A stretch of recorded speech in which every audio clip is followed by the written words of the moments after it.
राजस्थान के जैसलमेर जिले में सुनहरे रेगिस्तान के बीच बसा हुआ एक ऐसा गांव जहां आज घर हैं, गलियां हैं, मंदिर हैं, लेकिन इंसान नहीं।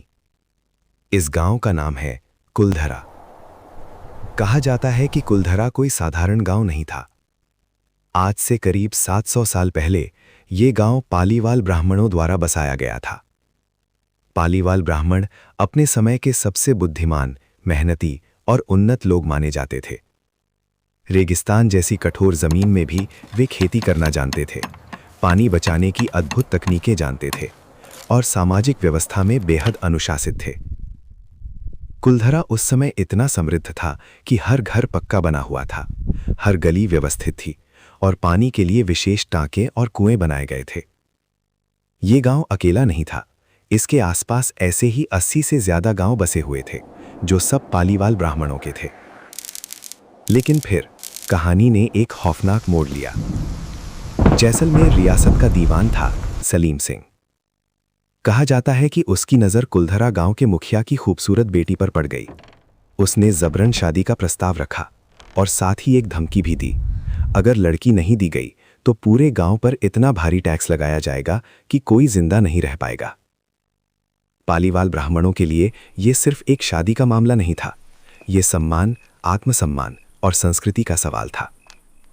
गांव के बुजुर्गों ने आपस में बैठक की। फैसला आसान नहीं था। लड़की को देना अपमान था और विरोध करना विनाश।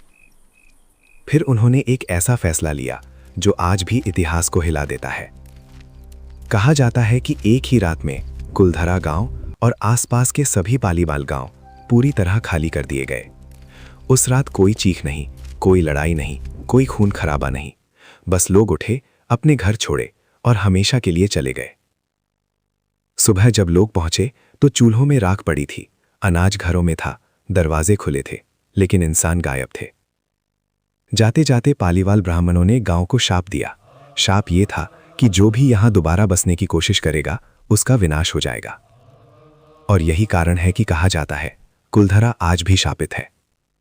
स्थानीय लोगों का मानना है कि यहां रात में अजीब आवाजें आती हैं। कई लोगों को भारीपन महसूस होता है, कुछ को ऐसा लगता है जैसे कोई देख रहा हो। हालांकि इतिहासकार इस कहानी को थोड़ा अलग नजर से देखते हैं। उनके अनुसार असली वजह हो सकती है लगातार सूखा, पानी की भारी कमी और शासन द्वारा लगाया गया अत्यधिक कर। शायद गांव एक रात में नहीं बल्कि धीरे धीरे खाली हुआ। लेकिन सवाल आज भी वही है, इतने सुनियोजित तरीके से पूरा का पूरा समाज इतनी सफाई से कैसे गायब हो गया? आज कुलधरा भारतीय पुरातत्व विभाग के अधीन है।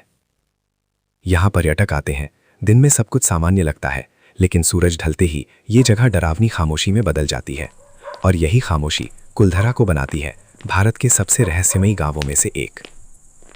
तो सवाल अब आपसे है, क्या कुलधरा सच में शापित है या ये इतिहास की सबसे चालाकी से छुपाई गई कहानी है?